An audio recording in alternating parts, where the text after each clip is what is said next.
Oh yeah! Alright. Magandang hapon po sa inyong lahat. Magandang umaga, magandang gabi. Saan man kayo naroon. Alright, maraming salamat po sa walang sawa niyong suporta. Alright. Ngayon po ay Sabado. Magandang hapon po. Maaga-aga tayo ngayon.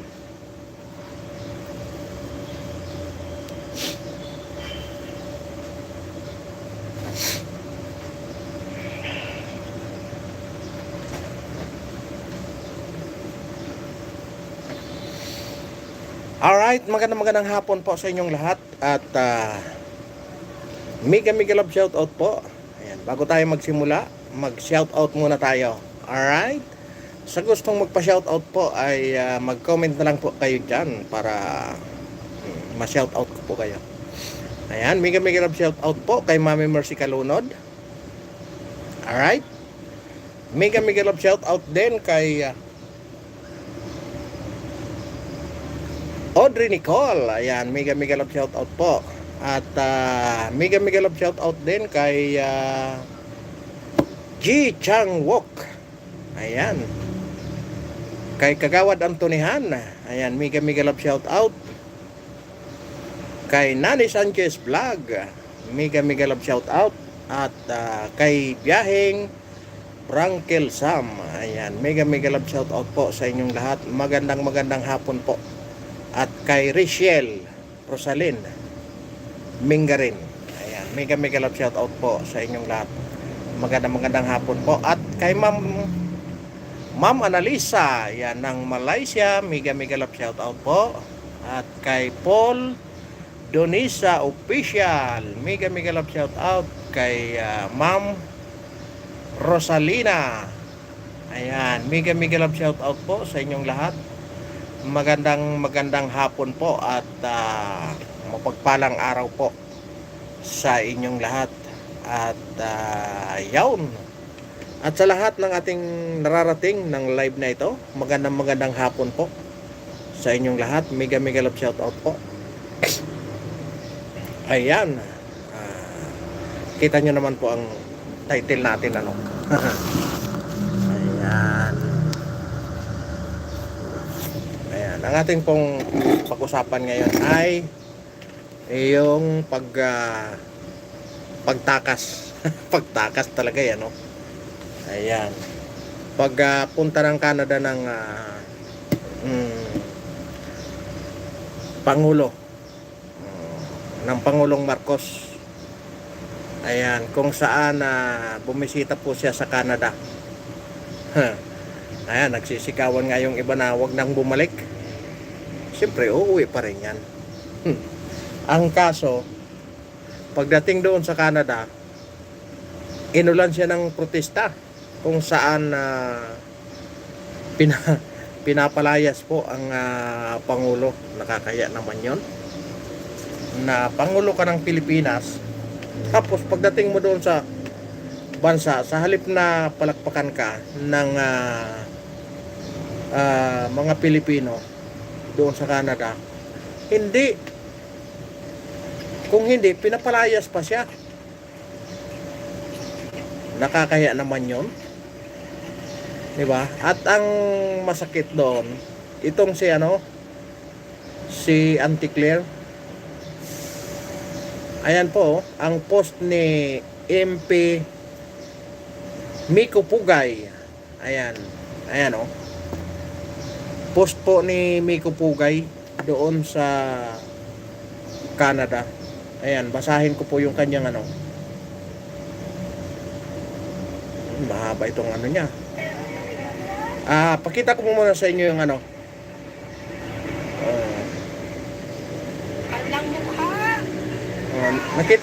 pakita ko muna sa inyo yung ginawa sa kanya. Shame on you, Claire, anti-Claire. Shame on you, anti-Claire, anti-Claire. Cry baby! What a cry baby!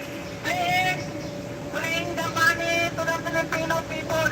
We have a big flood control project come right now.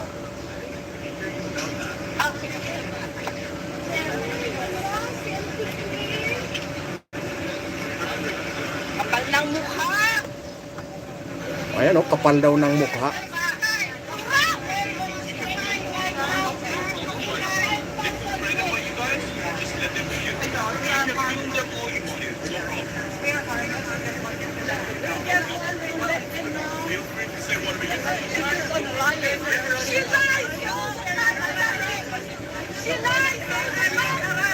Oh, come on. Harassing? Look what you did in the Philippines. No, we are not violent with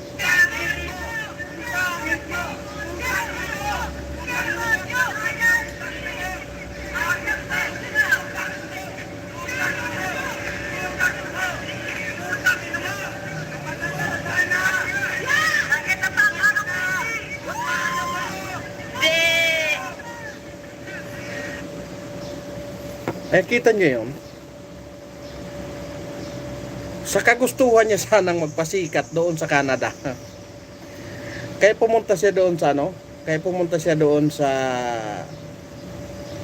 venue na yon. Ang problema, ang sumalubong sa kanya ganon, eh medyo nagtaray-taray pa kunyari nung una. Pero wala siyang nagawa kasi wala siyang nagawa, puro anong inabot niya, puro sigawang inabot niya. 'Di ba? Oh, sabi pa ni MP Mikoy kay Miko Pugay. Naawa ako kay Castro. Sabi niya, ang tapang bumati ko sa mga Duterte sa Pilipinas. Pero pagdating sa Canada, hinarap ng sigaw ng mga OFW biglang tahimik. Hindi harassment ang tawag doon, public reaction yon. Kasi nga parang parang nagre-react pa siya nung una. Sinigawan siya ng sinigawan ng kung maririnig niyo yung sigaw na shame on you. 'Di ba? Sabi niya. Kung maganda talaga ang performance, bakit imbes na palakpak, sigaw ang galit ng sumalubong? Parang sisiw na nabasa sa mga OFW. Yun. Kaya siguro kaya ang ginawa niya na lang, pumunta siya doon sa kanilang service. Walang nagawa kung hindi iwanan na lang yung sumalubong ng mga nagpoprotesta. Di mo nakakahiya yun? Pupunta ka sa isang bansa, tapos delegasyon ka. Sa halip na masasabik sa inyo yung mga OFW, sa halip na masabik,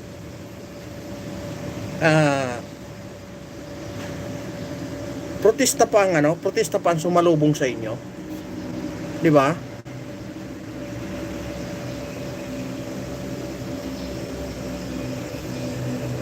Protesta ang sumalubong sa kanila. No? Sabi pa dito, basahin natin yung kanyang sinabi ni Miko Pugay. Mahaba yung kanyang dito eh. Sa wakas, after 4 years, first time kong nakakita ng ganitong eksena. Sabi niya dito. Honestly speaking, bilang isang OFW, matagal ko nang gustong makita kung ano ang magiging reaksyon ng mga kapwa Pilipino sa Canada kapag personal nilang nakita si Claire Castro, at ngayon nangyari na nga. Sabi ni Miko Pugay, Ayan. Kung gusto niyo makita, puntahan niyo ang kanyang page ni Miko Pugay. Ayan. Sabi niya, grabe, ang lakas ng sigaw, ang tindi ng emosyon. Ramdam na ramdam ang pagkadismaya ng ilang kababayan nating OFW. Hindi ito nangyari sa social media. Hindi ito edited comments, hindi ito survey. harapan itong nangyari. Sabi ni Miko Pugay, no? Kaya hindi pa natin hindi pa natin nakita yung kanilang doon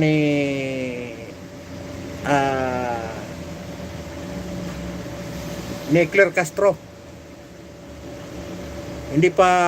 Wala pa siyang sa kanyang social media or sa pag niya sa salita. Wala pa siyang reaksyon doon. Wala pa sigurong nagtanong. O hindi na ng mga mainstream media. Kaya abang-abangan natin kung ano ang nangyayari. Mr. Romualdez Tambi, ayan, magandang hapon sa iyo. Ayan, sabi ni MP Mikoy, Stan, Santa Ana Estrada. Ayan, magandang hapon kay Santa Ana Estrada. Ayan, kaya sabi niya, kaya napaisip ako, kung talagang maganda ang performance ninyo at totoong masaya ang karamihan ng mga Pilipino sa inyo, bakit may mga ganitong klaseng pagtanggap? Bakit may mga kababayan na handang ipahayag ng harapan ang kanilang saloobin? Sabi niya, di ba nakakahiya yung ganito? No? Kasi, halimbawa ikaw, isa kang OFW. Sabik na sabik kang makakita ng mga kababayan mo, lalong-lalo na ang nasa pamahalaan, na tuwang-tuwa ka, nadalawin ka doon sa inyong kung saan bansa ka naroroon. Tapos pagdating mo doon, hindi natuwa sa'yo. Yung salubong sa'yo, hindi maganda. Bagkos binatikos pa. Di ba nakakahiya yon?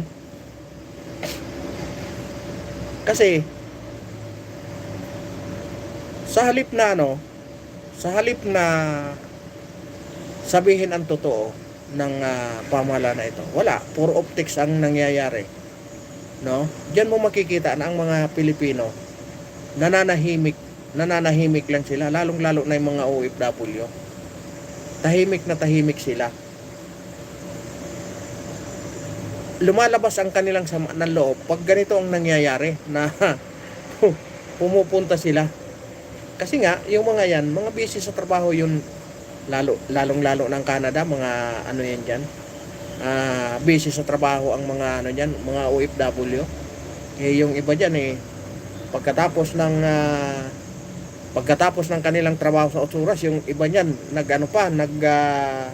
sa sideline pa, kung saan makakakuha ng sideline, kasi po maganda ang maganda ang sideline diyan, per ora ang bayaran. Sabi nga nung kaibigan ko, ang oras niya diyan pag nagsa-sideline siya is $25 per hour. Ayun ang oras niya. Yon, doon siya sa ang kadalasan ang inaano nila, naglilinis ng mga eroplano nung tawag nito, yung eroplano ng mga sundalo, yung mga pang nila, mga gamit nilang eroplano, yung mga pang tawag nito, yung ginagamit nilang mga jet fighter. Good afternoon, idol. Like is done, sabi ni Eugene Villanueva. Ayan, magandang hapon sa iyo, Eugene Ray Villanueva. No? Yan, thank you, Eugene Villanueva. Alright, sa 45 million dyan, baka pwede naman na suportahan natin to si Eugene Villanueva. Ayan, happy 4th of July, idol. Ayan, thank you. Ayan, happy birthday sa anak ko. Nagbe-birthday ngayon sa bunso, 24. 'Di ba? Kasi halimbawa, ikaw, matagal ka ng OFW, dapat Ani Valenzuela, magandang hapon kay Ani Valenzuela. Alright. Ipin ko yung ano ha, kay Eugene Revillano iba. Baka pwede naman pa-support. Ayan. Ayan, nakapin po. Yung kay Eugene Revillano iba. Pwede naman na pabisita yung kanyang channel. Alright. Di ba, halimbawa ano, isa kang OFW. Ang tagal-tagal mong ano, nung parang tagal-tagal mong hindi nakauwi sa Pilipinas. Halimbawa, 2-3 taon kang hindi nakauwi. Tapos pupuntahan ka ng matataas na opisyal, bibisitahin ka. Tuwan-tuwa ka kasi ano, yung siyempre sabik na sabik kayong ano, magkita-kita ng kababayan mo, lalong-lalo na yung pamahalaan. Tapos pagdating doon, hindi sabik kung hindi galit ang ano, sumalubong sa'yo. Kaya si Auntie Claire parang basang sisiw na no. Hindi siya nakapurma. Hindi natin marinig kasi lumalayo siya, naglalakad na siya palayo. Hindi siya makapurma, hindi siya makapagsalita eh. Siguro sumasagot siya kasi sumisigaw yung babae na Shimonyo. Siguro sumasagot siya, hindi lang, wala lang mic si Claire Castro. Kaya abangan natin kung ano ang ano niya, alam mo naman eh, talakira din yun sa ano, pagdating sa kanyang ano, social media account, doon sa kanyang YouTube channel. May YouTube po yan si ano, vlogger po yan si Claire Castro bago yan nakuha. Sa mga wala pang ano sa hindi po nakakaalam, si Claire Castro po, si Attorney Claire Castro po ay isang vlogger po yan. Bisitahin nyo yung unang-unang ano niya, kung paano niya banatan si Presidente Marcos. Bisitahin nyo po yung kanyang YouTube channel, Attorney Claire Castro. Ayan, bisitahin nyo po yung kanyang channel. Kung paano niya banat-banatan dati yung kanyang amo ngayon. Santa Ana Estrada, Kent Beriched, Konyale. Ayan. Kaya walang nagawa. Kaya nga eh. Bisitahin niyo po yung kanyang ano, sa kanyang siguro nakakuha siya ng padrino. Kaya napunta siya kay ano, kay Presidente Marcos. Kung nagkaroon kayo ng ano, itong si Attorney Claire Castro ay nag-ano siya sa DZXL. Nagbo-broadcast siya sa DZXL sa kanyang may programa siya sa DZXL kung saan nag-host siya doon siya nakilala nung nag-host siya doon sa debate ni Attorney Libayan at saka ni Fiscal AG ng Leyte. Ayan, parang doon siya kasi viral yung kanilang debate ni Attorney Libayan at saka nag-viral yung kanilang debate na dalawa kung saan nilampaso si ano nilampaso si Attorney Libayan. Hindi ko ano kasi masasabi natin na ano kasi yung tatlong hurado wala man lang nakuha kahit ito si Attorney Libayan kaya masasabi natin na nilampaso, pero hindi ko sinasabing ano siyempre debate yun kumbaga nanalo talaga si Attorney Libayan si Attorney Fiscal AJ sa kanilang debate ni Attorney Libayan. Parang doon nag-viral si Claire Castro na nakilala siya. Doon nagsimula ang kanyang journey hanggat sa nakilala niya itong si Marcos. Doon na siya, para na siyang palengkera. Di ba? Yan na sinasabi nga nila, mga palengkera. Pero hindi niya nagamit doon sa Canada. Hindi nagamit ni Attorney Claire Castro doon sa Canada kasi talagang nabulaga siya doon. Akala niya talagang magiging proud sa kanila yung mga Pilipino doon sa Canada. Aray ko po, pagdating doon, ibang klase ang dumating. Kaya ang mga placard nila palayasin eh. 'Di ba? Yung mag ano ka ng ganon, sasalubungin ka ng ganon, tapos ang makikita mo pinapalayas ka, nakakahiya, 'di ba? Oh. Ibig sabihin, may makita ka lang doon kahit isa o 3 piraso na Pilipino, may placard na ganyan. Magtataka yung mga ano doon. Oh, bakit? Presidente ito ng Pilipinas. Ang lakas ng loob naman na palayasin dito sa ano, bisita ng Canada. Kaya parang yung reaksyon ng mga pulis, parang nagulat din yung mga pulis eh, yung reaksyon ng mga pulis doon sa escort kay Claire Castro, na pabulong-bulong pa si Claire Castro doon sa pulis. Siguro baka binulungan pa ni Claire Castro, palayasin mo nga mga yan, eh hindi siguro mautusan kasi siyempre ibang lahi yun, hindi po pwede yung ganon-ganon doon na bubulihin mo yung utos-utusan mo yung ano. Buti kung dito sa Pilipinas tagapagsalita siya ng Pangulo, di ba? Kaya wala siyang nagawa. Kaya ang ginawa niya, lumayo na lang siya, bumalik siya doon sa kanilang service vehicle. Hanggat doon sa sinundan talaga siya, na pinagsisigawan sila. Kaya aywan ko, tapos sasabihin nila ang ganda ng Pilipinas. Doon pinahiya tuloy sila, di ba? Ay, mega love shout out sa inyong lahat, sa lahat ng thumbs up dyan, sa nagtusok-tusok dyan. Salamat po sa inyo. Ayan, sa mga tutusok pa, salamat din. Sabi nga dito, akala ko matapang ka, Claire Castro, pero sa video para kang basang sisiw. Sabi dito ni si Miko Pinoy, sabi niya, Miko Pugay pala. Parang basang sisiw.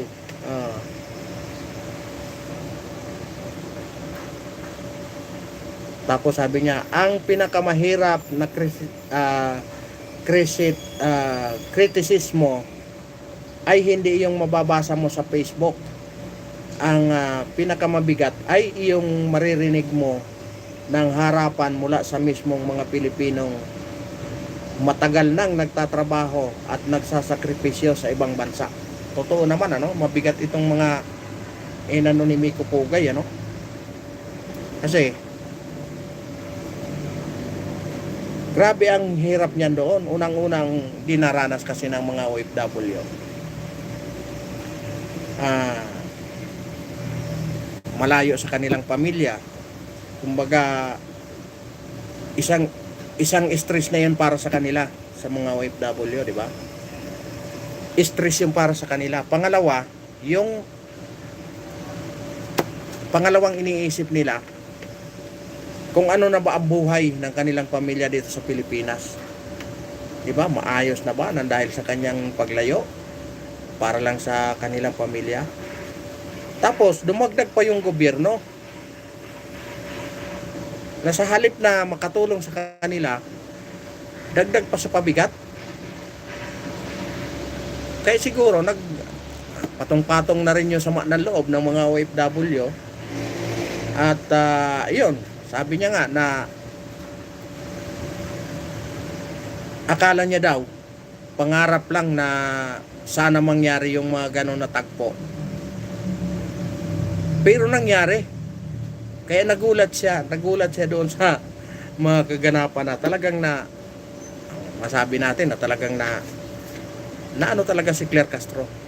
Sa halip na matuwa, hindi, nalungkot siya kasi talagang pinaulanan siya ng batikos no? Pati mismo si Pangulong Marcos sinalubong mismo na pinapalaya sa Canada, di ba? Marami pang nagsasabi na noong araw galit na galit tayo na tinapunan ang Pilipinas ng ng basura, di ba? tinapunan ang Pilipinas ng basura. Pero ngayon, sabi nila, nakabawi na. Nakabawi ng Pilipinas kasi tinapon ang basura doon sa Canada. Yung mga palitan na lang ng ano sa social media, no? Kaya nakakatuwa naman na kahit sa frustration nila, nagagawa pang magbiruan sa ano sa social media. Kaya nakakatuwa naman yung mga ganun na ano, di ba? Hindi sila nagpapa-apekto kahit na frustration sila sa pamahalaan, nadadaan pa sa mga biruan. Dinadaan na lang sa biruan, di ba? Eh, biruin mo, sasabihin na ang tagal-tagal na no, naalala pa nila na yung basurang tinapon dito sa Pilipinas na pinabalik sa Canada. Ngayon nakaganti na raw kasi si Marcos tinapon na doon sa Canada. Ayun lang po ang mga mga sa social media. Mga balitaktakan. Di ba? Sabi pa dito, bilang isang OFW rin, hindi ko maikakaila na ito ang isa sa mga pinakamatinding public reaction na nakita ko nitong mga nakaraang taon. At sa tingin ko ay dapat magsilbing paalala sa sino mang nasa gobyerno. Iba ang palakpakan sa press conference at iba ang tunay na reaksyon ng mga tao kapag kaharap mo na sila. Sabi niya, kayo, ano ang masasabi ninyo sa naging reaksyon ng ilang Pinoy sa Canada? Diba? Di ba nakakalungkot? Bernard Rojo, ayan. It's right that choose OFWs leave our country because our government useless now. Tama. Diba? Tama. Marami talaga na pinipili na lang na pumunta ng ibang bansa kasi nga malungkot man sabihin, alam mo sa totoo lang,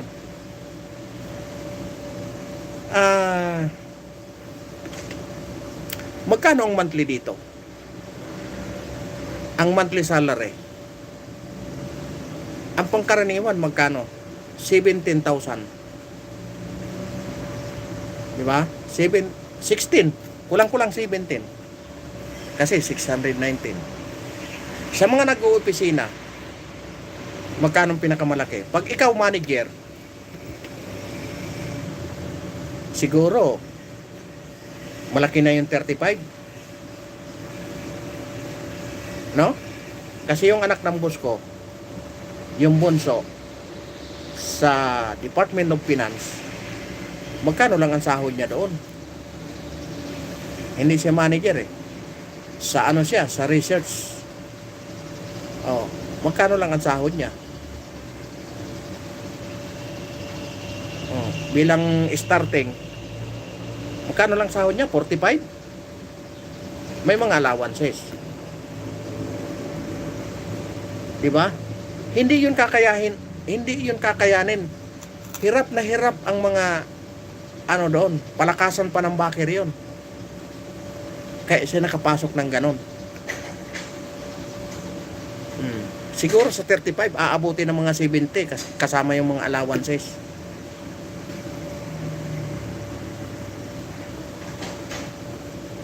Kaya yan ang nakakalungkot talaga.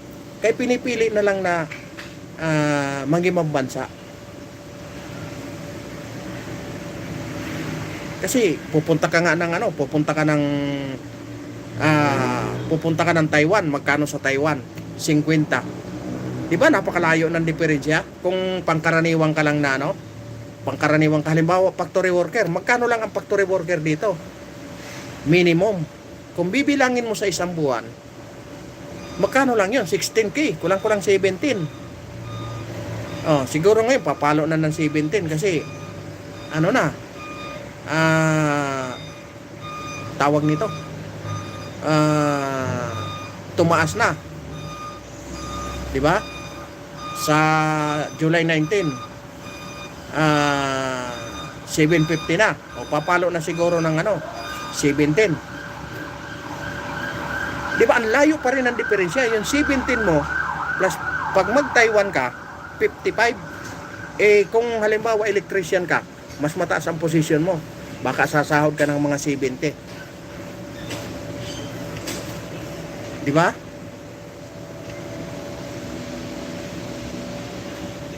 Ayan, Queen Sam, ano ito? Queen Sam Pires, ayan, magandang hapon po kay Queen Sam Pires, saka kay Bernard Ruho. Ayan, magandang hapon po. Di ba? Layo ng diferensya. Kaya nga, napakaraming Pilipino na gustong-gustong mag-abroad na lang sila kung may pagkakataon. Kasi nga, hirap na hirap dito.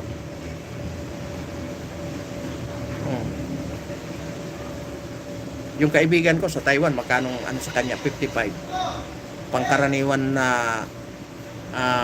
factory worker doon. Di ba? Ang factory worker dito, napakalayo ng diferensya. Kaya pinipili nila, nagsasakripisyo na lang sila. Kahit labag man sa kalooban nila, wala. Kasi ang buhay talaga, wala eh. Oh.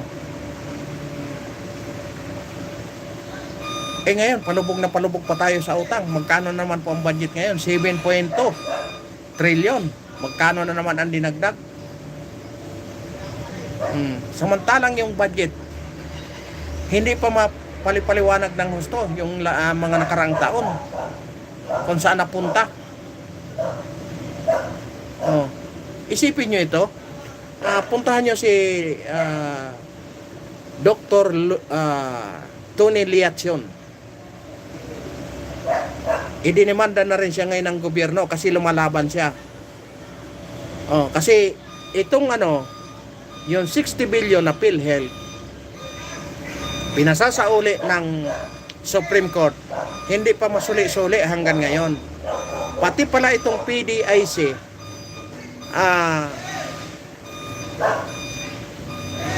ang laki rin pala ng kinuha sa PDIC. Ang PDIC po, iyon yung Philippine Deposit Insurance Corporation. Yung halimbawa kayo may mga pira sa bangko at nabankrupt yung bangko, doon kayo makakakuha ng insurance sa PDIC. Iyon ang nag-aano ng PDIC. Tinira pa nila yon. Kinuha pa nila yung pira doon sa PDIC. Kaya ngayon, nilalabanan sila ni Tony Liacion. Ang ginawa naman nila, pinatanggal siya. Hindi ko alam kung nakabalik na. Pinasuspindi siya sa Philippine Medical Association. At siya pa ang dinimanda. Alam nyo, naabsulto pa si Rapricto sa ombudsman. Kita nyo yon?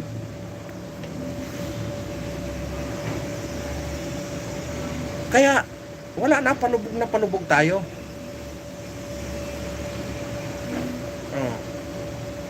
Hindi ako galit kay Marcos, ha? Galit ako sa pinagagawa nila. Sa pinagagawa nila. Wala man akong personal na kay Marcos eh. Pero sa ginagawa nila, magagalit ka talaga. Palibasa, sinabi natin galit tayo sa pinagagawa nila, galit pa tayo sa gobyerno. Hindi po, ang gobyerno nandyan lang yan. Nagpapalit-palit lang po yung mga nakaupo dyan sa gobyerno. Sila lang yon. Nagpapalit-palit. Lot 92, attack it. Hindi natin ina-attack. Pangit yung attack. Pag sinabing attack, sinusugod mo yung pamahalaan. Sinasabi lang natin yung tunay na realidad. Diba? Kasi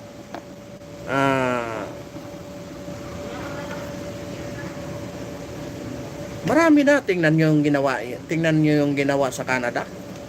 Pinapalaya siya ng mga OFW doon. Kasi kung maganda ang pamalakad ng gobyerno,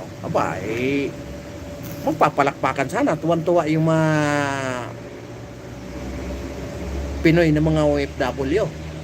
Di ba? Huwag niyong titingnan yung personalidad. Titingnan niyo yung kanilang ginawa. Wala man tayong pakialam sa isa't isa. Di ba? Kasi kayo ba kilala niyo ang pagkatao ng presidente? Siyempre hindi. Kahit na sabihin natin mabait yan, mabait kung sa mabait, yung kanilang pinagagawa, di ba? Doon tayo sa kanilang trabaho, yung performance. Kaya tayo nagsasalita, hindi natin ina-attack kung pag ina-attack natin yan maling yun, maling term yun kasi pag sinabi mong attack, physical na yun. Di ba? Pag sinabi mo kasing attack, nilulusog mo yun Yun, pag ayun ang mali. Sa atin, ano lang naman tayo, nilalabas natin kung ano ang totoong mga nangyayari sa kasalukuyan. Kasi nga, di ba? The evil they are doing is too much. Don't stay in place. Tama. Di ba? Kaya dapat binigay na sa iyo ang pagkakataon, dapat gawin mo ang tama. Para pagdating ng araw, ang ligasiya mo hindi makakalimutan. Lalabas at lalabas ang ligasiya mo. Pero hindi, ang inaano nila, tinitingnan kaagad nila yung sa susunod na mga eleksyon Yung kaagad ang kanilang mga sila sa sila sa kanilang posisyon. No? Sabi nga nalalasing na sila sa kanilang kapangyarihan. Dahil nga nasa kanila na lahat. Totoo naman 'yon. Diba? Grabe na dahil nasa kanila na lahat ang kapangyarihan. Hindi na nila inisip yung kanilang nasasakupan.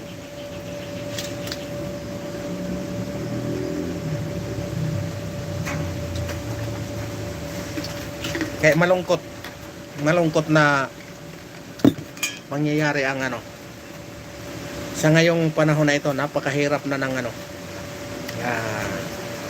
napakahirap na ng panahon. Kita nyo ngayon tumaos ang sahod. Dapat matuwa tayo, di ba? Tumaas ang sahod. Ano ang kasunod niyan? Pagtaas ng bilihin. Di ba? Pagtaas ng bilihin, lahat. Ngayon, pag tumaas ang bilihin, ano ang kasunod niyan? Lahat yan, buong nationwide yan. Sino naman ang mas kawawa? Mas kawawa na naman yung mga nasa probinsya. Hirap na nga yung nasa probinsya. Tagasalupa sila. Kasi ginawa nilang selected yung pagtaas ng sahod. Di ba? May lumalaban na dyan sa Congress para itaas yung sahod.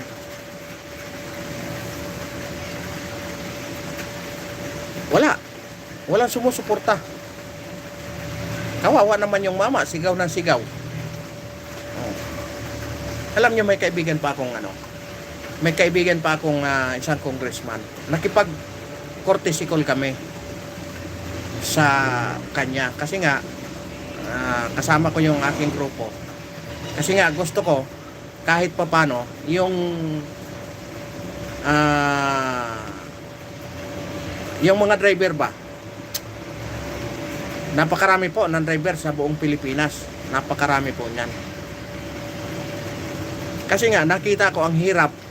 Pag kumuha ka ngayon ng lisensya, grabe ang hirap na pagdadaanan mo para ka makakuha ng lisensya. Kasi magsiseminar ka ng 3 days. Tapos, ang dami pang mga requirements na kukunin mo para makakuha ka ng lisensya. Pag nakakuha ka na ng lisensya, mayroon ka ng lisensya sa pag-drive. Tapos ang sahod mo, Minimum wage lang.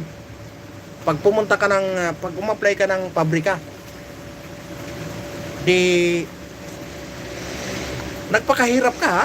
Hirap na hirap kang ka-apply doon sa, para lang makakuha ka ng driver's license mo. Tapos pagdating mo doon, ang, ano mo, minimum wage. Magkano lang ang minimum wage? 15K, 16K. Di ba? Eh gumasto ka, halos gumasto ka ng halos gagasto ka ng 10,000 to 11K. Kasi sa 3 days, magti-training ka ng 3 days sa driving eh. Magpa-practice driving ka. Para lang makakuha ka ng yung tinatawag nilang TDC. Eh magkano nawala ka agad sa'yo sa loob ng 3 days? Di ba? Sa loob ng 3 days, magkano ang araw mo? 695. Sa loob ng 3 days, di 1.8. Eh yung pamasahe mo pa, kung may overtime ka, laki nang nawala, di ba? Gagasto ka ng kulang-kulang 10. Tapos pag nakakuha ka ng lisensya, minimum wage ka lang ang sahod mo. No? Kaya parang parang nakakalungkot kasi ako, driver ako. No?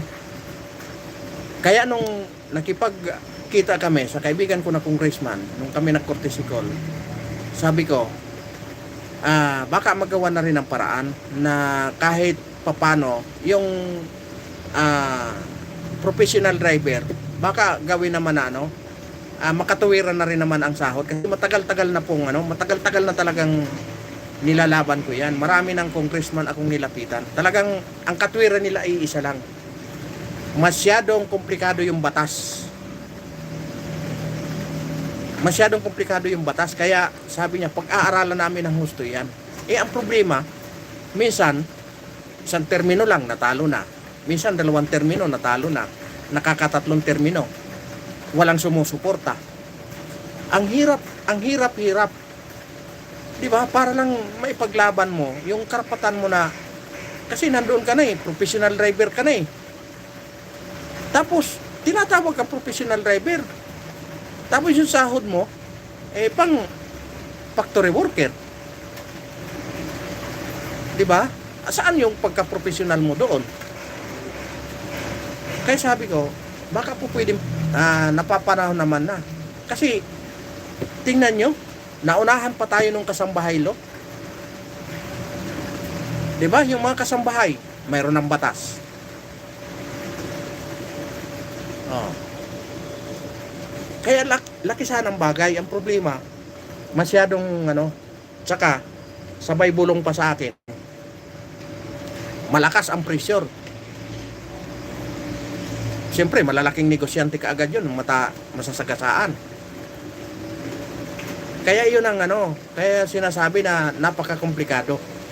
Kasi nga, ang lakas ng pressure. Alam nyo kung bakit? Pag kayong dyan, sa Congress, napaka talaga dyan, lalong-lalo pagdating sa mga pagdating sa yan, katulad sa mga sahod, nako, ang pressure niyan. Matindi ang presyoran dyan.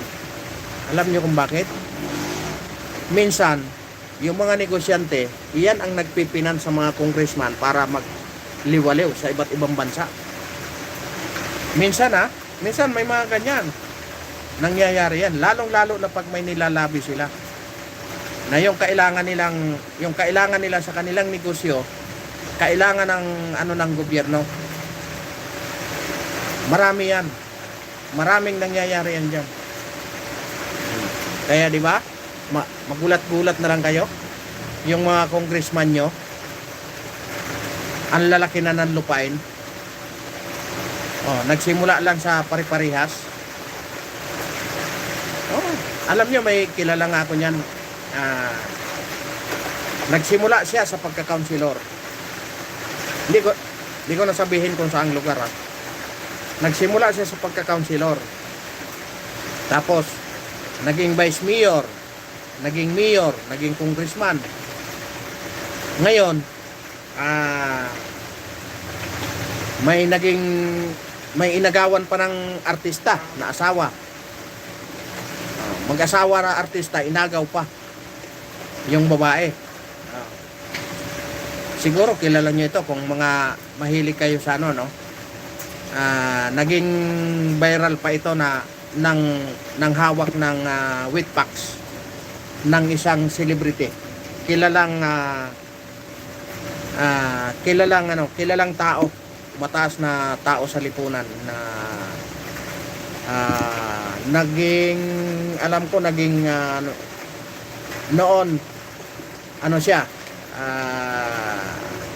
naging angkor siya sa isang radio station at naging tourism secretary din siya. Ayan, napakaganda nung na yon. Ngayon, samantalang noon nangungupahan lang yon doon banda sa may monumento. Ngayon napakarami ng lupain. Mayroon na sa West Triangle, napakalaki ng lupa niya doon. Doon niya itinira yung artista. Ayan, naging blind items na tayo, no? Naging na tayo tuloy, showbiz intrigue. Kaya maraming yumayaman na mga congressman. Clue. Si Bernie, yan? Ano ito?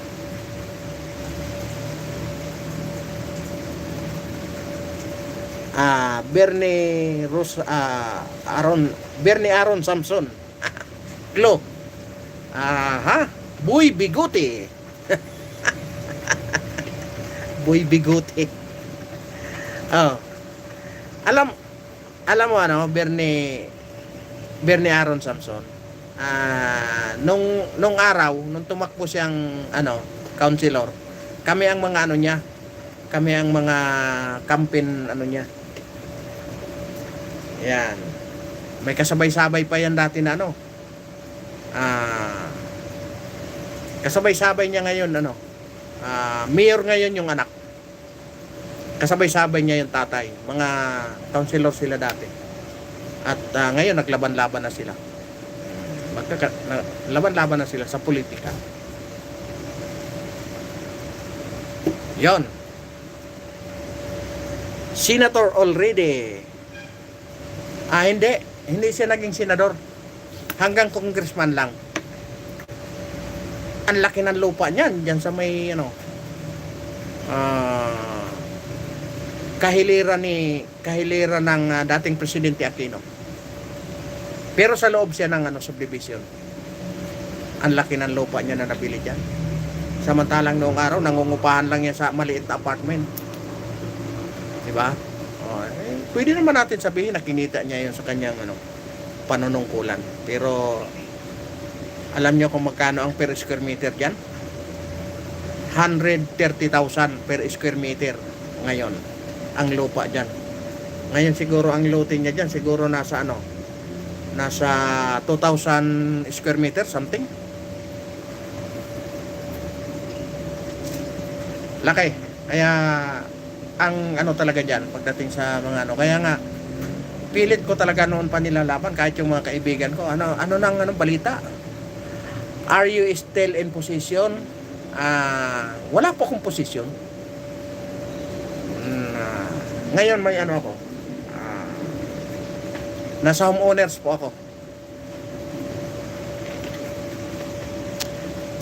Ngayon na siya, yung anak niya, alam ko, siya wala na yung tatay.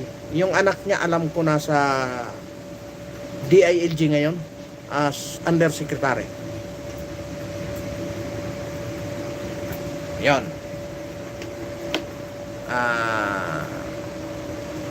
Hindi ko alam kung andun pa siya pero ang pagkakaalam ko undersecretary siya ng DILG ngayon.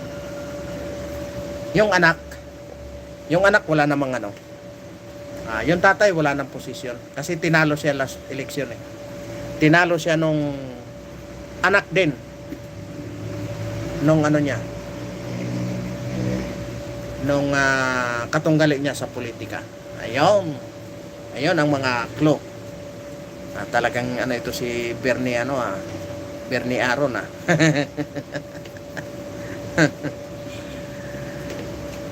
Ayun.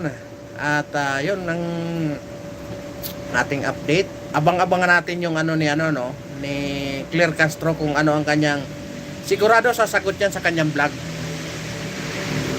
Kung hindi itatanong ng what district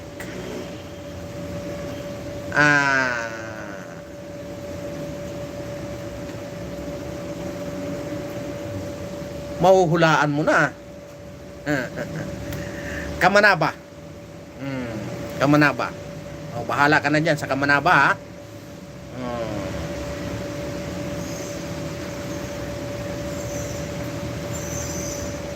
Ayan, abangan nyo yung yung sagot doon ni Attorney Claire Castro doon sa kanyang pagdalaw sa Claire Castro is coursing. Ikaw talaga talagang ito si din ito si Bernie Aaron.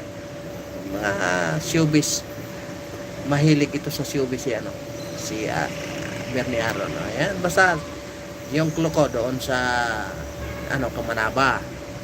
Ngayon, abangan nyo yung sagot kung paano pinahiya si Claire Castro. Baka itanong yan malay mo itatanong yan. Dalawa lang naman ang mahilig dyan sa yung reporter ng GMA or reporter ng Net 25. Yan ang madalas dyan medyo binabara-bara si Claire Castro sa mga mainstream media. Yan, kaya abang-abangan nyo, baka itanong yan kung anong isasagot ni Claire Castro doon sa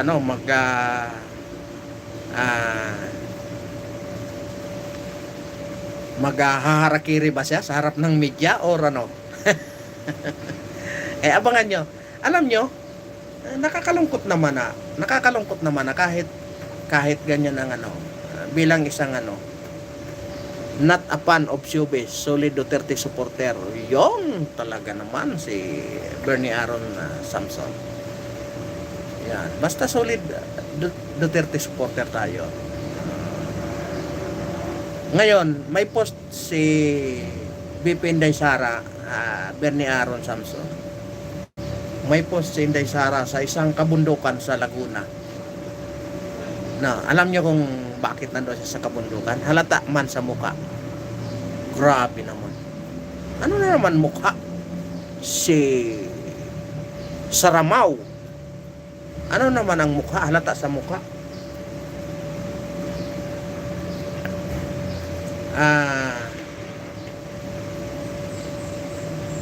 Nagpost si BP Inday Sara, nandoon siya sa ibabaw ng kabundukan sa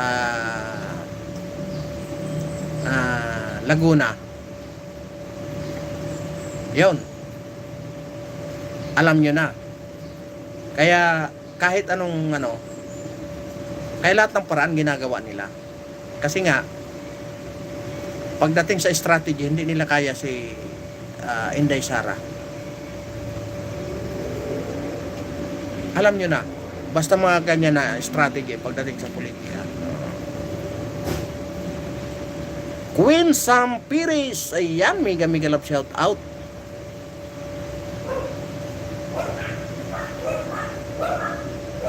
Kasi napakaraming, alam nyo dito sa Pilipinas, kung kayo mga kayo, yung kung mahilig kayo sa adventurous, ano yung dala-dala mo? Grabing baunan na yan. Nagluto Wala nang tanggalan.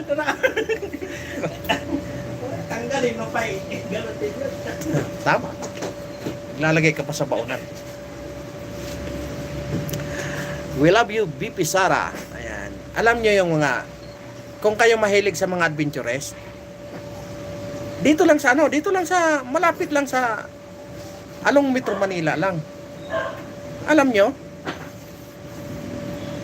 may mga area dito sa Manila na kahit congressman nila, hindi nila nararating yung lugar nila. Sa totoo lang. Kasi po, member ako ng rider,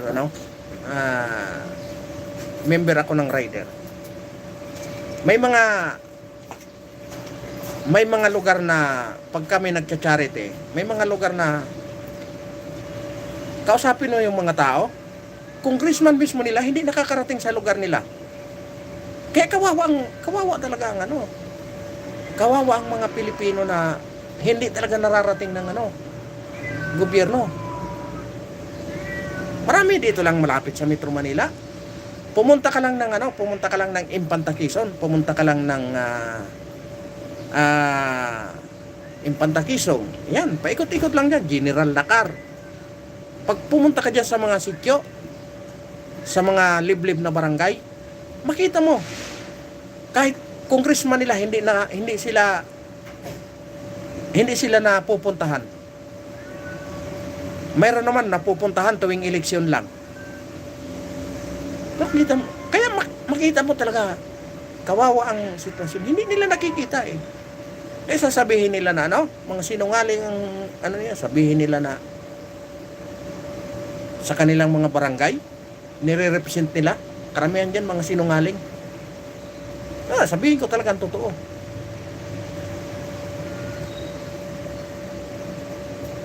Ding Tolentino, ayan, magandang hapon. Pumunta nga kami ng Dinggalan. Alam nyo yung Dinggalan? Pumunta kami doon sa isang sityo, nag-charity kami doon. Alam nyo, dapat ang mga kalsada dyan, mga simentado na. Kasi napakalapit na yan sa Metro Manila, yung Dinggalan. 3 to 4 hours na biyahe sa motor. Andun ka na. Pero, simula doon sa baba, minotor namin hanggang kabundukan. Kita mo, nagbabagsakan pa yung mga kasama namin kasi rough road. May kalsada siya, rough road, hindi simentado, madulas. Para lang makarating kami doon, makipaghatid ng yung nakayanan namin na naipon-ipon namin. Pagdating mo doon, tatanungin mo yung mga taga roon. Minsan, barangay kapitan, nandoon. Minsan, may kagawad, nandoon. Tanungin mo, yung congressman yun, nakakarating ba? Hindi. Minsan lang, pag kampanyahan, minsan, hindi pa makarating kasi ang ipapadala, yung yung kanilang mga tao. Magsasalita lang doon, magyayabang-yabang. Kaya grabe ang sa atin. Grabe ang ewan ko. Lalong-lalo na sa mga probinsya. Pumunta ka ng Bulan Sorsogon. Bulan Sorsogon. Ikutin mo ilang barangay lang ang Bulan Sorsogon. Siguro mga 20 o 30. Swerte mo pag may barangay na may ambulansya. Diba?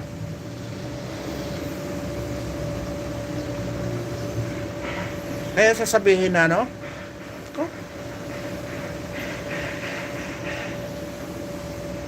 alam niyo, umuwi kami ng baka pwedeng samahan mo naman kami. Nagmamakaawa sila na kahit papano baka maambunan man lang sila kahit yung pinaglumaan na ambulansya. Alam niyo, sabi pa sa akin nung nilapitan ko na isang senador, wala ba silang mayor doon?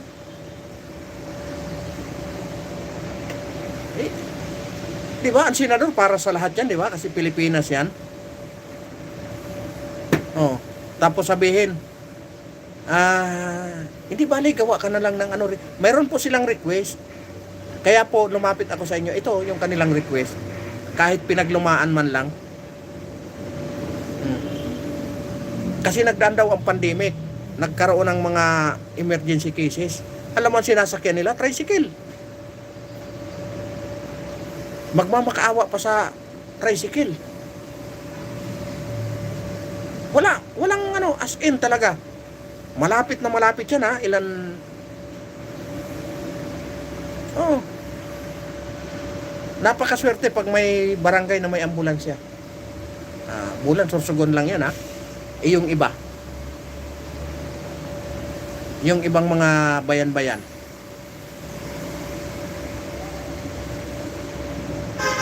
Kaya kung kayo adventurer at mapag-usisa kayo, makikita nyo kung gaano naghihirap ang nasa laylayan ng lipunan.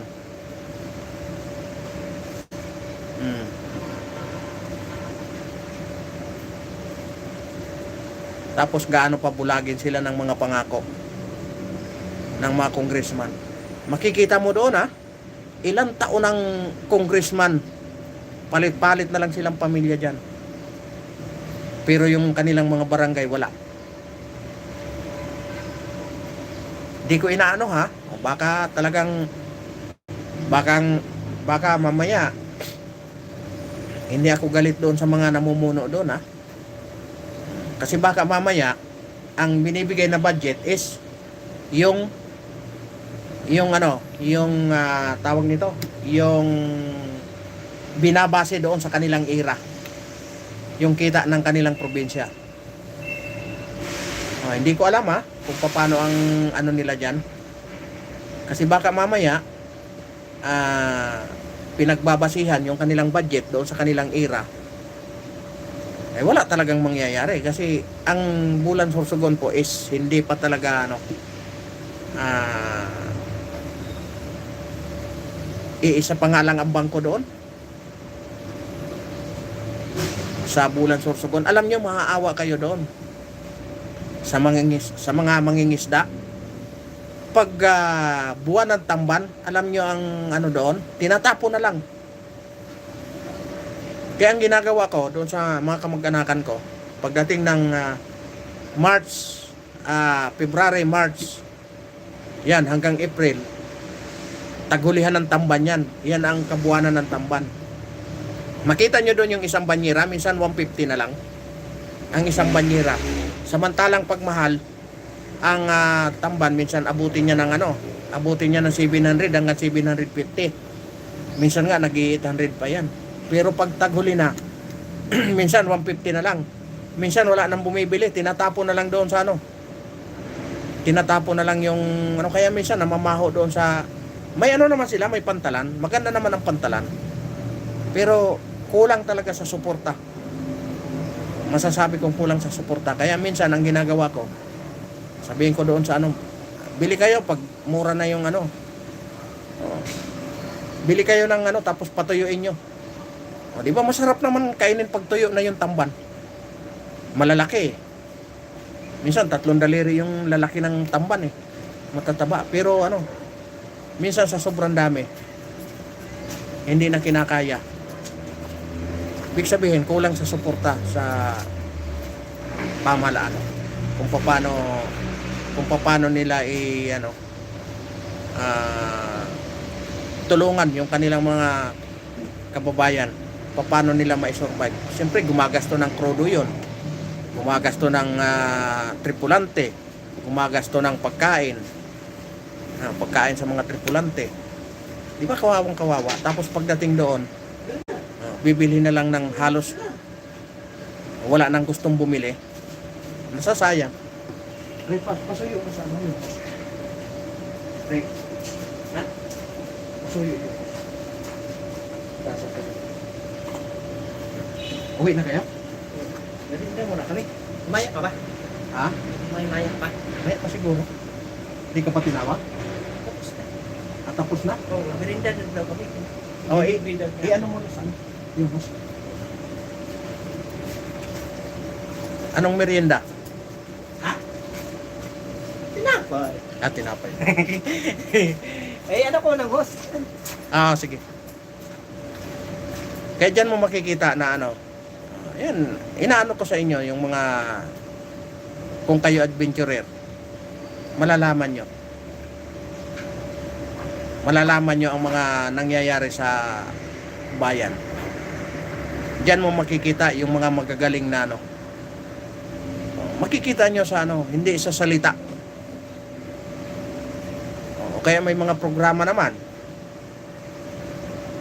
Ano naman ang gagawin sa programa kung hindi naman nakakarating sa tao? O, iilan-ilan lang ang nakikinabang. Diba? Kaya, yan, masasabi ko, talagang malayo pa ang ano, tatakbuhin ng ating ano, pag ang nasa taas hindi marunong bumaba. Diba? Sayang yung mga araw na lumalakad pag walang nangyayari sa iyong pamunuan. Diba? Siyempre, ang ano nyo is limitado lang. Diba? Ang presidente, 6 na taon. Pag hindi mo ginalingan, ayan, ang mangyayari sa inyo, ganon ang mangyayari sa inyo kay Claire Castro. Diba? Sinalubong ng protesta sa Canada. Vicente Copia. Ayan, magandang hapon po sa inyong lahat. Alright. Maraming salamat po at umabot na naman kayo sa dulo ng sa dulo ng ating live. Sinamahan niyo ako hanggang dulo. Ayan, sa lahat ng pumunta, maraming salamat sa inyong lahat at shout out ko muna kayo lahat. Kay Vicente Copia, ayan, shout out po. Kay Ding Tolentino, ayan, shout out. Kay Bernie Aaron Samson, ayan, shout out. Kay Queen Sam Pires, shout out. Kay Saramao, si Saramao, Bernie Aaron Samson, ayan.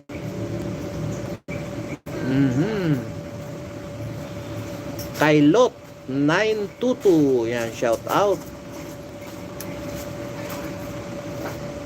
Queen Sampires, ayan. Bernard Rujo, yan, shout out.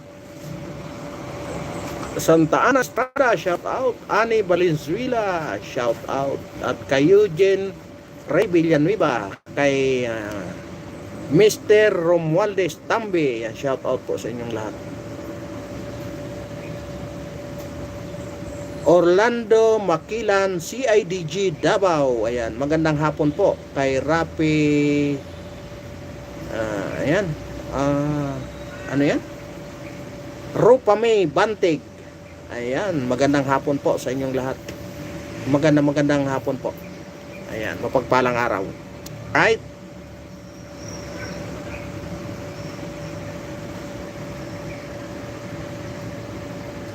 Ayan, hanggang dito na lang po. At mega love shout out po kay Mami Mercy Calonot. Ayan, shout out po kay humabol pa si si Rupami Bantig ng Orlando Makilan, si IDG Davao. Ayan, magandang hapon po.